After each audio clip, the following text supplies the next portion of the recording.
As the evening approached, the breeze blowing through the guest house became colder. The late summer afternoon felt dull and still. Her eyesight must be quite poor. I suppose that's why she always is frowning. Beyond the gold-rimmed glasses, he remembered a young girl peering at him with sulky flow on her face. She was a shabby, plain girl, yet she had unusually bright eyes. He picked up a cigarette and lit it up. He went out to the balcony that stretched towards the river while loosely holding Layla's glasses. His shadow lengthened as he playfully threw up and caught the glasses several times. Just hours ago, she was there, on the balcony. It was surprising how time changes people, how people look grown up, but yet they have the same eyes. She smelled fresh and sweet like those roses. He mumbled her name. It tickled the tip of his tongue, which he found bothersome. After returning to the reception room, he put her glasses in the drawer of the console table. When he closed the drawer, the memory of the green eyes that he saw over her glasses disappeared. After taking a long shower, he changed his clothes and waxed his hair. By the time he left the annex to attend dinner, he was again the perfect Duke of Arvis. When Duke got into the car, the driver said, "We'll soon arrive at the destination," and start the car. Nighttime at cottage. What if the crow took it again? They love shiny things. You remember your hairpin? Bill asked while pouring drinks. Layla, who was sitting on the couch near the fireplace, smiled at old memories. How could I forget? It was your gift for my 13th birthday. The very first time that I wore it, they stole it. You know how upset I was. Yes. I remember you searched every crow's nest in the woods. No matter how much I love birds, if that happens ever again, I'll end up hating crows. Bill can't help himself but laugh at her cute expression. Never mind, Layla. We can always get you a new pair of glasses. So don't be upset. Don't try to shoulder everything by yourself. Yes, Uncle Bill. It's better not to tell Uncle Bill what made me leave my glasses in the first place. That will only make him feel worse. I'm sure it is still where I left them. However, she was devastated the next morning. When Layla came out to the riverside, she tried to thoroughly search the dock as well as the surrounding area of the annex, but her glasses were nowhere to be found. The handkerchief flew away, which means that the glasses that were on top were gone. Could it be the Duke moved them? No, it can't be. That doesn't make any sense. Is it you again? Layla muttered, staring at the crow sitting on the branch.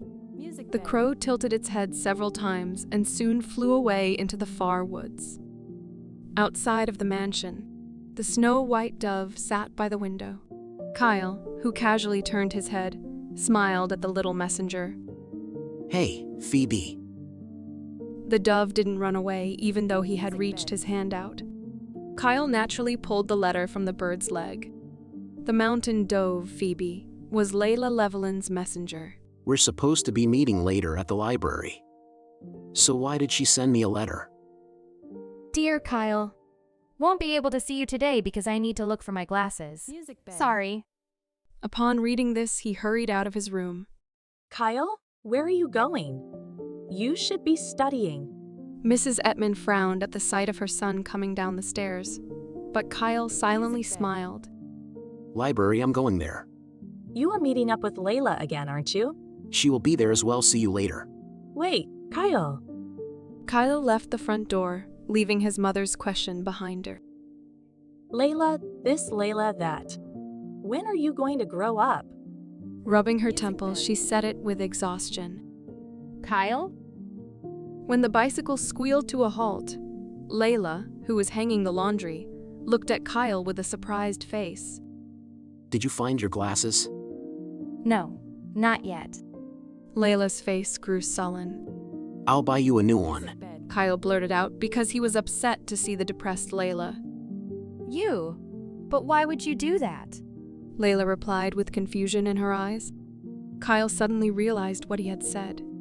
His feelings got the best of him, so he had forgotten what kind of person Layla was. Thank you, Kyle, but I can't. And I really want to find my glasses. Her eyes were firm. Kyle knew those eyes well. It was the eyes of Layla Llewellyn, the stubborn woman who wouldn't back down no matter what. I'll find it for sure. Layla had been stirring the crow's nest for days. Are they there? And Kyle was with her throughout this journey. No. Layla, watch out. What? 2 angry crows appeared out of thin air and attacked the intruder. However, even this didn't stop her from searching. She suddenly turns to him and asks if he should be here any longer. He said it was okay, which was true, but his other motive was to see her like this. A car approaches them. Butler asks about those 2 kids, and the driver tells him that Layla is searching Nest in search of her glasses. Upon hearing that, Duke got intrigued. Does she truly not know? Or does she want not to know? As the car was about to pass them, their eyes got locked. The moment quickly passes, but she stays in the same place wondering what was that look on Duke's face. I felt something bad was going to happen. I need to make sure that I'm correct. The crow or the Duke? I have to weep out one prime suspect of the 2. Glassless girl continued to roam through the forest for several days. Kyle gladly accompanied her. Matthias pretended not to know. It was quite entertaining to see them search around the innocent bird nests. He steps out of the car and heads to the guest house. He was about to get bored with their foolishness, and the way he kept taking time out of his busy schedule to visit the guest house multiple times in a row. Marquis Lindman will arrive around noon today. Riet? His arrival is earlier than scheduled. Madam has instructed me to pay special attention to the luncheon. She asked the master to join if you didn't have any previous appointments scheduled. Sure, I will. Matthias's eyes narrowed when he saw the path covered with the tranquil sunlight. Layla stood under the tree at the end of the road. Maybe she isn't a complete fool after all. When the maid and the butler left after finishing their job, Layla gathered her courage and visited the Duke. I'm terribly sorry for this sudden discourtesy, Your Grace. Unlike the day she had angrily left the annex, Layla now looked like a gentle, precocious lady. To what do I owe this pleasure? I apologize, but there is something I need to ask, Your Grace. And as she was about to ask the question, the phone started ringing. Matthias slowly stood up to pass by Layla as she retreated. He picked up the phone. It seemed to be a business call regarding a complicated contract he had to look over. Layla looked a little surprised when she saw Matthias on the phone. He skillfully led the conversation. Even with his brief smiles and polite way of talking, she could feel the power and dignity that overwhelmed the person on the phone. He looked like the perfect Duke of Arvies that everyone admired. She thought harder about her suspicion. Now it seems ridiculous. While judging how many crow's nests there might be in the forest, Layla silently greeted the Duke, who was on the phone and was about to leave. He unexpectedly turned to Layla while holding onto the telephone mouthpiece. Wait. She was surprised, and as he carried on with his conversation, she couldn't think of any reason why he would want her to stay. After a few more minutes of his call, he went back to the front of the table and made a note of something. Go on. Say what you were meaning to ask. Layla nervously grasped her wriggling hands and kept her look down. I wanted to know if Your Grace by any chance had seen my glasses. I left them on the dock that day. Who knows? Maybe I didn't see them. He starts to walk toward her slowly. Or maybe I hid them. Layla was so shocked that she raised her head. Pardon? But why would you do that? What do you think? Is he making fun of me again? I don't think you would do such a thing. And why is that? Because that would be a cruel thing to do, Your Grace. A huge dinner was held at the Herhardt's place to celebrate the gathering of all the relatives who had spent the summer together. Matthias, Claudine, Riet, and other aristocrats of similar ages had moved to the reception room after finishing their dinner. By Claudine's special request, they were in the master suite reception room. Matthias, who rarely shared his own space, seemed quite generous to his fiancée as he gave her his chaste permission. Or at least that's what Riet said. You are already drunk? We haven't even held the engagement party yet. Other people say it doesn't matter since the result will remain the same. As they are joking around, a golden cage got Riette's eyes. What's with that birdcage, Matthias? When the bird flew out of the open cage, it moved over his finger when Matthias reached out his hand. I'm going to take care of it. Why? Are you going to feed them and then shoot them this time? And as if he had figured out something, he said, That bird doesn't seem to know what kind of person Duke is. A bird in love with a bird hunter. Should I call this foolish or pitiful? Claudine, what do you think? Everyone's eyes were on Claudine after listening to the question Riette threw. Well, I don't know. I think both will fit the situation. Anyhow, did you give a name? If you didn't, I would like to name it for you. You don't need to waste your time on this. When Matthias turned his eyes and looked at Claudine, he smiled. His smile seemed the same as before, but it somehow felt subtly different. A bird is simply a bird. His answer was heartless in contrast to the soft gaze of the singing bird on his fingers. I feel truly bad for the bird now. She fell in love with a hunter who wouldn't even give her a name.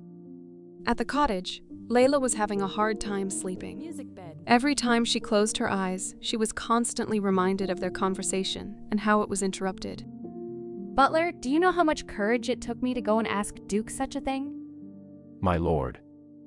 What's the matter? An important telegram has arrived. Your Grace must come back. It needs your urgent attention.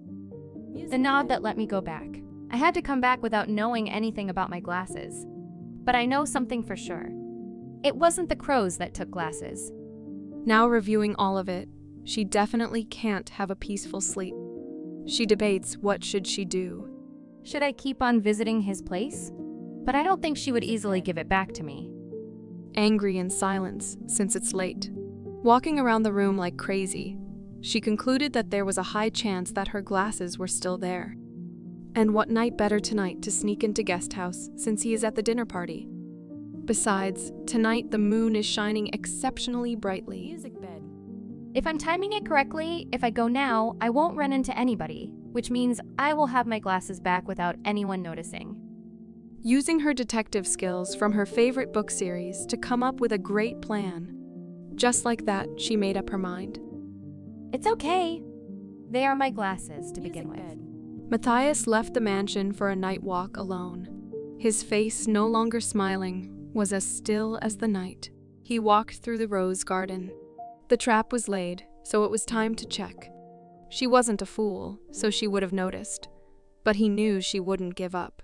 That's why he was sure Layla will get caught. Layla was standing right before the guest house, not knowing that someone, lying on the couch, was playing with her glasses under the moonlight, waiting for her. With a thud sound, the window opened.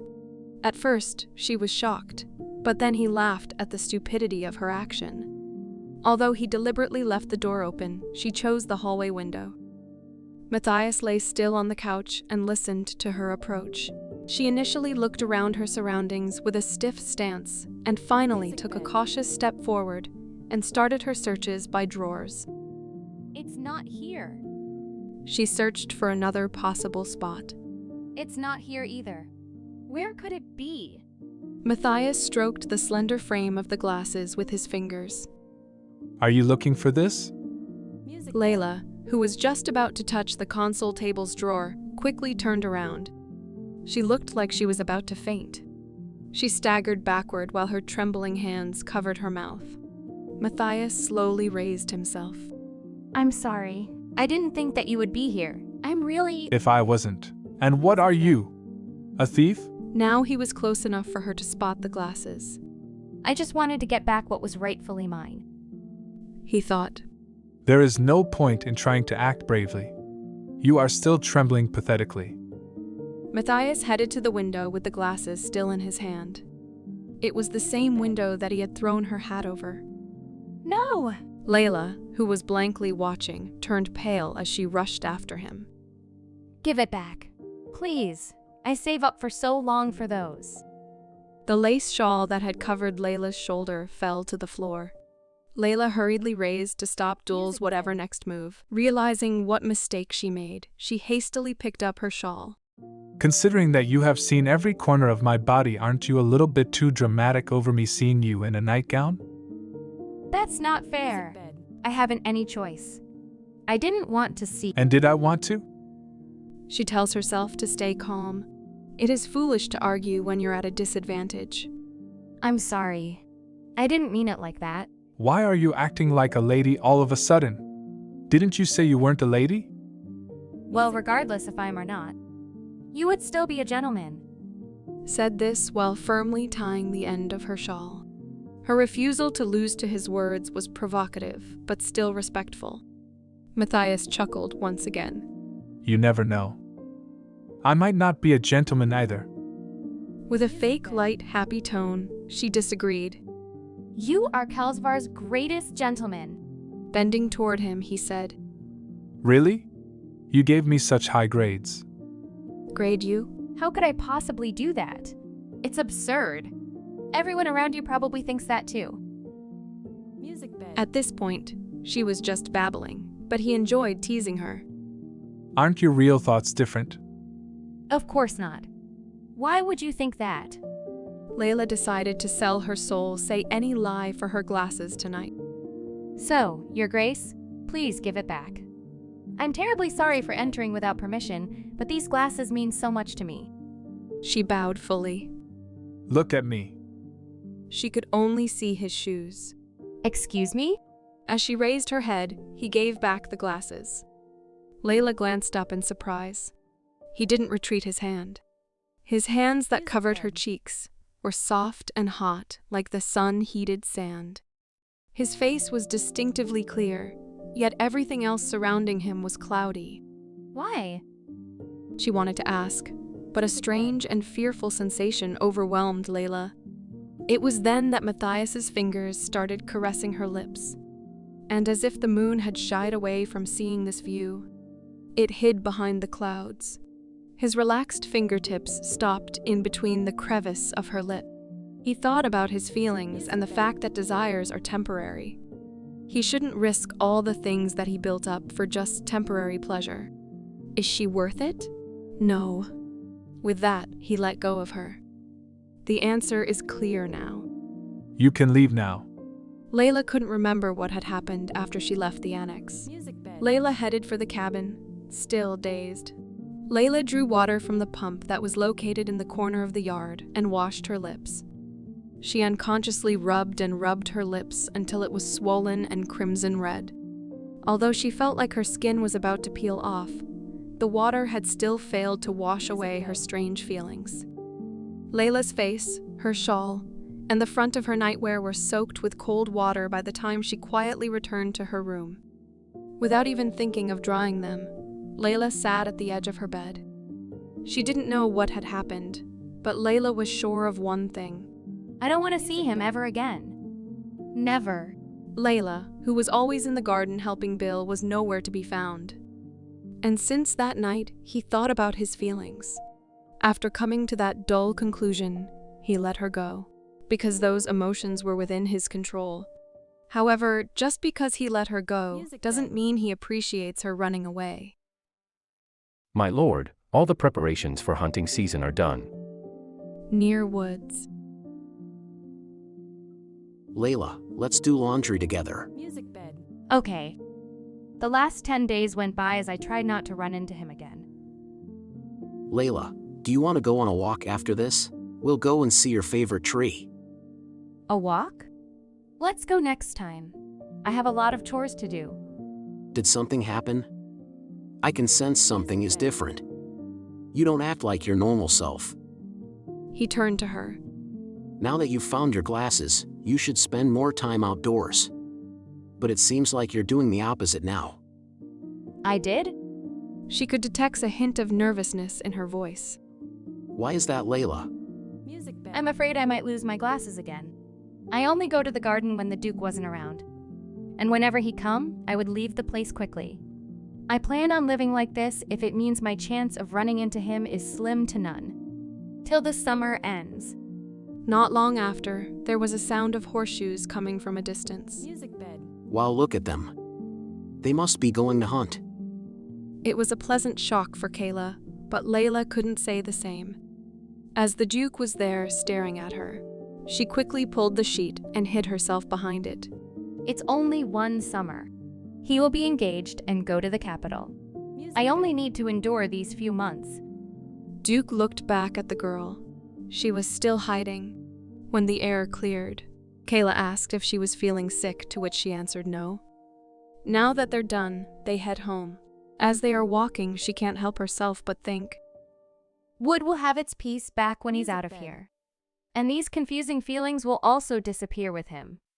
Listening to the wood, she makes a mental note to go there this evening to bury dead birds. After sending his party first, Matthias pulled up his horse in the middle of a wide road between the woods. He saw a bird and aimed for it. Today's hunt was quite enjoyable. Matthias hit every target he aimed at, and each moment was as thrilling as ever. But he somehow felt unsatisfied because of that one bird that had desperately attempted to fly away. It seems that lots of birds were shot today than usual, judging by how there are dead birds every few steps. Layla started to dig a hole. I hate the Duke's atrocious hobby. I really hate it. Wiping her sweaty forehead, Layla swallowed down her sorrows. But there is something strange. There seems to be a pattern, unlike other years. Layla grabbed her shovel and approached the next bird. Layla seized when she sensed an ominous feeling. The sky she looked up was blazing red. As she turned her gaze from the sunset down beyond the bush of shrubs, she saw him. Duke Herhardt, who was sitting on the cut tree trunk, stared back at her. Layla almost stumbled as her mind went blank. He greeted her in a carefree way. Hello, Layla. Matthias Herhardt's voice was as smooth as the feathers of the birds he shot and killed. Her heart began to throb with rage mixed with fear, and in 1 second all of it clicked. It was his plan all along.